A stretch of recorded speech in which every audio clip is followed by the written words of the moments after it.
So this is that page I was attempting to bring up to you during the webinar, which for some reason wasn't working. I still think it has something to do with Collaborate. This is a Coffeehouse. This is their introduction page.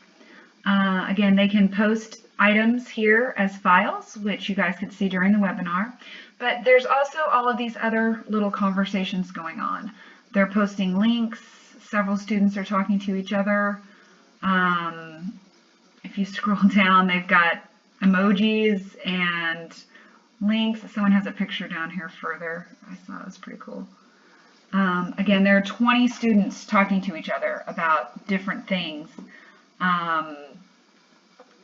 Talking about episodes of The Office, talking about favorite quotes, talking about favorite actors. They're making a connection. They're talking to each other in a way that, there's the image, that is graded for their participation, which kind of frees it up for them to explore topics and to get to know each other, because they're not worried about how I'm going to grade what they're saying. I did include some screenshots that Amy's going to send out to you that also show students talking about content and correcting each other about content and discussing how the content, what it meant to them, and referring back to other conversations. So there's a lot of stuff going on in here that I truly wanted to show you during the webinar that just was not working, on students really communicating with each other. So again, this is a safe space for students. This is a space where students are talking to one another about personal things and about content, to go through what some of the content looks like.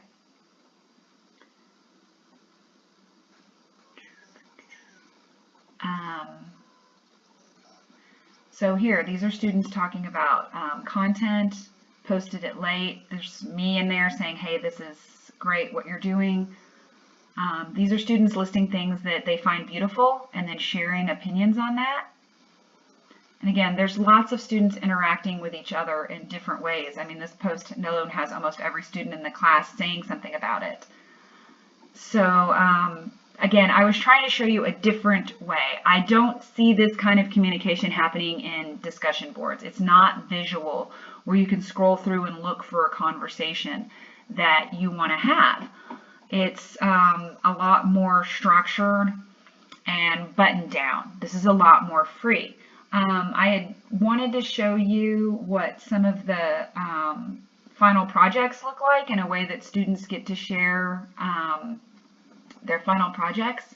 I have them create a web page, and you can actually see, I've given you a couple of screenshots of this.